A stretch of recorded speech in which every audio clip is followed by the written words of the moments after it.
नमस्कार, NDTV India पर आपका स्वागत है। आज सीधे चलेंगे मनीष सिसोदिया के पास। दिल्ली के उप मुख्यमंत्री हैं, आजकल स्वास्थ्य मंत्री का भी प्रभार उनके साथ है। सर, आपने एनडीटीवी इंडिया के लिए वक्त निकाला, इसके लिए आपका बहुत बहुत शुक्रिया। मेरा सबसे पहला सवाल वही है जो सबके मन में है। आपने कहा था कि जुलाई के अंत तक 5.5 लाख केसेज हो जाएंगे। ये आंकड़ा आपके पास आया कहां से सर?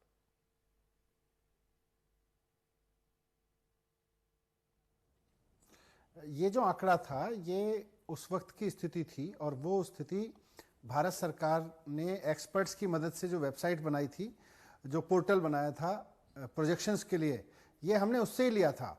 और वो मुझे नहीं लगता कि वो गलत था, क्योंकि एक्सपर्ट्स ने बहुत सारे फैक्टर्स को ध्यान में रखते हुए जो प्रोजेक्शन का मॉडल बनाया था, देश भर के राज्यों के लिए, सारे राज्यों के लिए उस पर प्रोजेक्शन थे और मैंने भी वहीं से लिया था।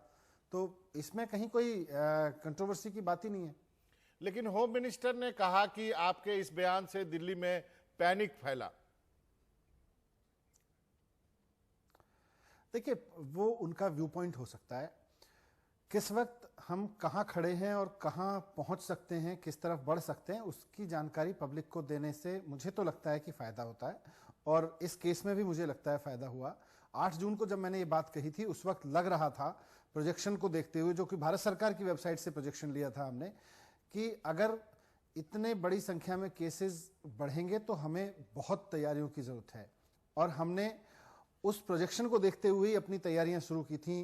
आज 1 जुलाई है, 30 जून के बेस पे मैं कह सकता हूं कि 30 जून तक उस प्रोजेक्शन में कहा गया था कि करीब 1 लाख केसेस होंगे। अच्छी बात है कि उससे कम संख्या है, 85,000 केसेस हैं। उसमें कहा गया था करीब 45 से 50,000 केसेस ऐसे हो सकते हैं जो एक्टिव होंगे। आज 26,000 केसेस हैं। 15,000 बेड्स की जरूरत होगी। आज 6,000 बेड्स पर पेशेंट्स हैं। 9,000 बेड्स हमारे लिए खाली पड़े हैं। तो हमने जब 15,000 बेड्स की तैयारी की तो 30 जून को हम बहुत कंफर्ट लेवल पे खड़े हुए हैं कि हमें चिंता नहीं है कि अगर बाई चांस मामले बढ़ते भी हैं तो हम उनको हैंडल कर सकते हैं। सर, ये देखने को मिला कि कई मुद्दों पर दिल्ली सरकार या और कहें कि केंद्र सरकार के बीच में एक राय नहीं बनती दिखी, चाहे वो क्वारंटाइन का मुद्दा हो।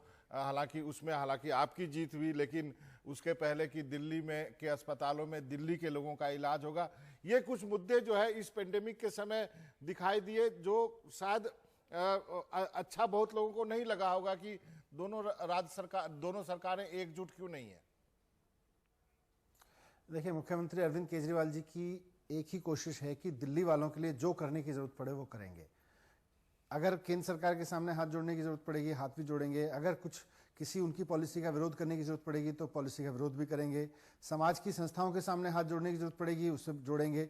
तो उसकी बदौलत ही आज केंद्र सरकार, दिल्ली सरकार, समाज की बहुत सारी संस्थाएं मिलकर दिल्ली में काम कर रही हैं और इस कंफर्ट लेवल पर हैं कि 30 जून को जितनी एंटिसिपेट की जा रही थी, जो आकलन था, उससे ज्यादा तैयारी आज हमारे पास में है। तो इसीलिए है क्योंकि सबके साथ कोऑर्डिनेशन के साथ काम किया। मुख्यमंत्री जी ने कोशिश की कि सबको साथ लेके, सबसे मदद लेके। तो आज रेलवे कोच भी हैं, आज राधा स्वामी का हॉस्पिटल भी है, आज आईटीबीपी हॉस्पिटल चला रही है केंद्र सरकार के उस पे। तो बहुत सारी ऐसी चीजें हैं जो केंद्र से भी सहयोग मिला, संस्थाओं से भी सहयोग मिला। दिल्ली सरकार ने खूब मेहनत की है, दिल्ली सरकार के डॉक्टर्स ने खूब मेहनत की है इस पे। तो आज अगर हम एक स्टेबल कंडीशन पे खड़े हैं तो उसमें मुख्यमंत्री जी के इस सबको साथ लेके चलने की जो पॉलिसी है और जो स्ट्रेटेजी है, उससे बहुत फायदा मिला है। मनीष जी, एक ईमानदारी से जवाब चाहूंगा कि क्या क्या वायदे किए थे आपको केंद्र सरकार ने और क्या क्या मिला आपको, ये एक लोग जानना चाहेंगे। देखिए, बात केंद्र सरकार वर्सेस राज्य सरकार की है ही नहीं। केंद्र सरकार और राज्य सरकार का साथ आना ही अपने आप में बड़ा मैसेज होता है। और जब मुख्यमंत्री जी और गृह मंत्री जी दोनों ने मिलकर काम करना शुरू किया तो वो भी एक बड़ा लेवल ऑफ कॉन्फिडेंस देता है कि अब केंद्र सरकार और राज्य सरकार मिलकर काम कर रही हैं। उसमें हमें उनकी तरफ से, जैसा मैंने कहा, राधा स्वामी हॉस्पिटल जो सरदार पटेल हॉस्पिटल वहां पर बनाया गया, दिल्ली सरकार की ओर से तैयार किया गया, उसको चलाने के लिए मेडिकल स्टाफ की जरूरत थी जो आईटीबीपी की तरफ से दिलवाया गया। ये एक बड़ा सहयोग है। बहुत सारे मास्क, पीपीई किट्स वगैरह दिए गए, रेलवे के कोच दिए हैं। ये सहयोग है उनकी तरफ से और जो मैं मानता हूं एक अच्छा सकारात्मक सहयोग है। और दिल्ली सरकार की ओर से भी कोई कोताही नहीं की जा रही है। हमने 6 लाख किट्स खरीदी थी, अभी हम 5 लाख टेस्टिंग किट्स और खरीद रहे हैं। मुख्यमंत्री जी का, जैसे मैं बार बार कह रहा हूं कि 5 जो पॉइंट्स हैं कि टेस्टिंग बढ़ाते रहिए, आइसोलेशन बढ़ाते रहिए, बेड्स की संख्या इतनी रखिए जितना जरूरत है, उससे कहीं ज्यादा बढ़ते रहिए, प्लाज्मा और सर्विलेंस, ये 5 पॉइंट्स मुख्यमंत्री अरविंद केजरीवाल जी के बहुत इंपॉर्टेंट हैं, जो इस पूरी रणनीति में कारगर साबित हुए हैं। और क्या नहीं मिला, ये तो आपने बताया, क्या मिला, क्या नहीं मिला?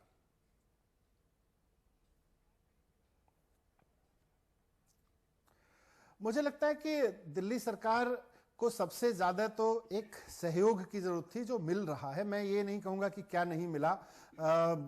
अभी हमें फाइनेंस की जरूरत है, उम्मीद है कि, और हम पूरे भरोसे पे कह सकते हैं कि जब केंद्र सरकार की तरफ से सब तरह का सहयोग मिल ही रहा है, तो जो फाइनेंशियल सहयोग हमने मांगा है वो भी मिलेगा। क्योंकि एक ऐसे समय में जब इकोनॉमी पूरी तरह से डाउन है, जब लोगों के बिजनेस नहीं चल रहे हैं, दुकानें नहीं चल रही हैं, वैसे में जाहिर है टैक्स भी नहीं आएगा, तो केंद्र सरकार से हमें टैक्स में भी मदद की जरूरत पड़ेगी, राहत में, और वो भी मिलेगा, मैं ऐसी उम्मीद कर रहा हूं। दिल्ली में आप जो अभी स्थिति है कोरोना की, क्या हम कह सकते हैं कि हम पीक पे पहुंचे हैं, पीक से नीचे हैं? क्या हम ये कह सकते हैं कम्युनिटी ट्रांसफर हुआ नहीं हुआ? क्योंकि इसको लेकर भी आपके एक बयान से, दिल्ली सरकार के बयान से थोड़ा विवाद हो गया था। जून के पहले हफ्ते में स्थितियां चिंताजनक लग रही थी, कि ऐसा लग रहा था जिस स्पीड से आगे बढ़ रही हैं। लेकिन आज की तारीख में मैं कहूं काफी स्टेबिलिटी दिख रही है, दोनों तरीके से। एक तो तैयारियों की वजह से भी स्टेबिलिटी दिख रही है, क्योंकि हम 15,000 बेड तैयार करके बैठे हैं, 6,000 ही पेशेंट्स हैं, तो अच्छी बात है। हमारे वेंटिलेटर्स पे भी अवेलेबिलिटी है, हमारी एम्बुलेंस भी 0 रिजेक्शन पे चल रही हैं इस वक्त, कहीं कोई केस रिजेक्शन नहीं हो रहा। अब ये कम्युनिटी ट्रांसमिशन है या नहीं है, ये एक टेक्निकल टर्म है जिसको एक्सपर्ट्स तय करते हैं। उसके लिए बहुत सारे बड़े लेवल पर सीरो टेस्टिंग कराई जा रही है, उसके बाद शायद कुछ तस्वीर सामने आएगी। लेकिन अभी स्टेबिलिटी है। पहले हम 4,000 5,000 टेस्ट करते थे तो 2,000 लोग पॉजिटिव पाए जाते थे। आज की तारीख में हम 20,000 टेस्ट कर रहे हैं तो 2,000 से 3,000 लोग पॉजिटिव पाए जा रहे हैं। तो इसको मैं समझता हूं कि एक स्टेबिलिटी का इंडिकेटर है, ये बड़ा इंडिकेटर है। जहां तक मेरी जानकारी है, आपके पास 744 ऐसे बेड हैं जो वेंटिलेटर बेड हैं। अभी जो है 160 खाली हैं। यदि मैं गलत हूं तो आप मुझे करेक्ट कर सकते हैं। क्या ये आपके लिए चिंता का विषय है, और इस बारे में प्लान बी भी होगा आपके पास कोई?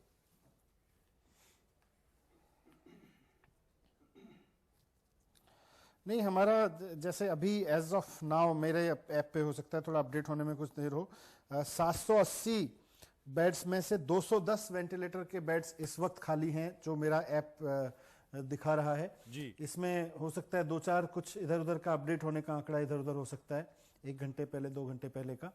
लेकिन 200 वेंटिलेटर्स के करीब उपलब्ध होना भी एक अच्छी चीज है जी। पर हम यहाँ रुक नहीं रहे हैं। हम हाथ पे हाथ धर के अभी भी नहीं बैठे कि नहीं 30 जून तक वो नहीं हुआ जो हम डर रहे थे तो अब हम बैठ जाएंगे। मुख्यमंत्री जी के पूरे कोऑर्डिनेशन में अब वेंटिलेटर्स बढ़ाने पर, आइसोलेशन बेड्स, आईसीयू बेड्स बढ़ाने पर बहुत जोर दिया जा रहा है। और दिल्ली के जितने भी कोविड हॉस्पिटल्स हैं उनमें एक बड़ी संख्या में कोविड हॉस्पिटल्स में आईसीयू बेड्स देखने को आपको मिलेंगे। और हम, ईश्वर ना करे पर इससे ज्यादा जरूरत पड़ेगी, उससे पहले हम इसके लिए तैयार हैं। प्लाज्मा बैंक की क्या स्थिति है सर? देखा जा रहा है और हम सब ने भी अनुभव किया है कि लोगों को प्लाज्मा नहीं मिल रहा। लेकिन ऐसा नहीं है कि डोनर है, डोनर नहीं है, डोनर है, लेकिन वो डोनर हॉस्पिटल नहीं जाना चाहता क्योंकि वो डरता है हॉस्पिटल जाने से। तो इस बारे में क्या कोई थिंकिंग है दिल्ली सरकार के पास? देखिए, प्लाज्मा एक अच्छी उम्मीद है। मैं ये नहीं कहूंगा कि ये रामबाण है इसका। अगर किसी व्यक्ति की मौत के होने के चांसेस में 30% कमी लाई जा सकती है, 1% भी कमी हो सकती है तो बड़ी चीज होती है। इसमें 30% तक संभावनाएं बढ़ती हैं, तो ये एक अच्छी उम्मीद है। इसके लिए प्लाज्मा बैंक बनाने की जो दिल्ली सरकार ने घोषणा की है, 1 आध दिन में उसका पूरा एसओपी की जो व्यक्ति डोनेशन देना चाहते हैं, प्लाज्मा डोनेट करना चाहते हैं, वो कैसे दे सकते हैं और वो कैसे अश्योर रहें कि उनको किसी तरह का कोई खतरा नहीं है, इस सब का पूरा एक ऑपरेटिंग प्रोसीजर एसओपी हम बना के जारी करेंगे। और उसके बाद ही लोगों को प्लाज्मा डोनेशन के लिए बुलाएंगे। पर क्योंकि ये डिसीजन लिया गया है, आईएलबीएस हॉस्पिटल जो कि देश के अच्छे हॉस्पिटल, सबसे अच्छे हॉस्पिटल्स में से माना जाता है और वहाँ बहुत काबिल डॉक्टर्स हैं, उनकी देखरेख में ही प्लाज्मा का लेने का काम किया जाएगा। जहाँ तक डर है लोगों का, मैं इस बात से सहमत हूं मनोरंजन जी की, डर तो थोड़ा रहता है। आज की तारीख में हम सैकड़ों साल से ब्लड डोनेशन करते आ रहे हैं, लेकिन फिर भी कहीं ना कहीं लोगों में ब्लड डोनेशन में भी डर रहता है, प्लेटलेट्स देने में भी डर रहता है। प्लाज्मा का डोनेशन तो अभी नया एक फिनोमेना है, तो डर तो रहेगा। हम सब की जिम्मेदारी है कि हम उस डर को लोगों से निकालें कि अगर आप कोरोना के पेशेंट्स हैं, रहे हैं और ठीक हो गए हैं और आप किसी की जान बचा सकते हैं, तो उसके लिए आपको आगे आना है और बिना डरे आगे आना है। हमारी जिम्मेदारी है कि उसका सेफ प्लाज्मा लेने की प्रक्रिया हो सके, वो हमारे मेडिकल ऑफिसर्स, डॉक्टर्स इसकी पूरी तैयारी कर रहे हैं। कुछ सवाल है छोटे छोटे। आप अब हमें कहा गया है आपसे पूछने के लिए, स्कूल 31 जुलाई तक बंद है, आप शिक्षा मंत्री भी है, आगे की क्या योजना है?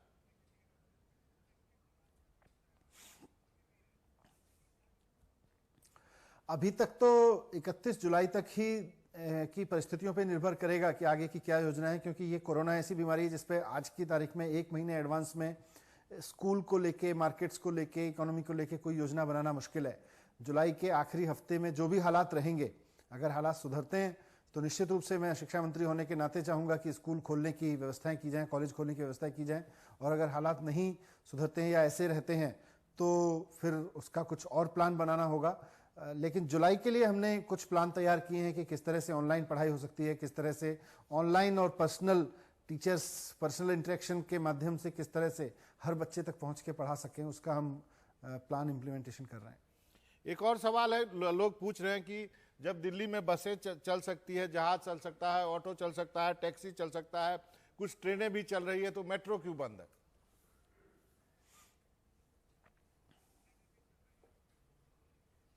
हमने भी रिक्वेस्ट किया था केंद्र सरकार से कि मेट्रो खोल दे, पिछली बार जब लॉकडाउन की गाइडलाइंस आई थी, पर शायद केंद्र सरकार अब एक्सपर्ट्स के साथ भी चर्चा करती है और जाहिर है करनी भी चाहिए, तो उनकी राय में हो सकता है मेट्रो खोलना अभी मुफीद ना हो, पर हमारी राय में अगर खोल दी जाएगी तो शायद लोगों को और सहूलियत होगी और जो नीचे गई हैं चीज़ें, पब्लिक ट्रांसपोर्ट अवेलेबल होना चाहिए। हम उनसे फिर से भी रिक्वेस्ट करेंगे कि खोल दें, पर अभी उन्होंने खोलने की मनाही की है। एक अंतिम का सवाल है sir, door to door testing कर रहे हैं, इसका अनुभव कैसा? आपने बताया कि 20,000 टेस्ट कर रहे हैं तो 2,000 रिजल्ट आए। रैपिड एंटीजन टेस्ट के बारे में भी थोड़ी जानकारी दे दीजिए।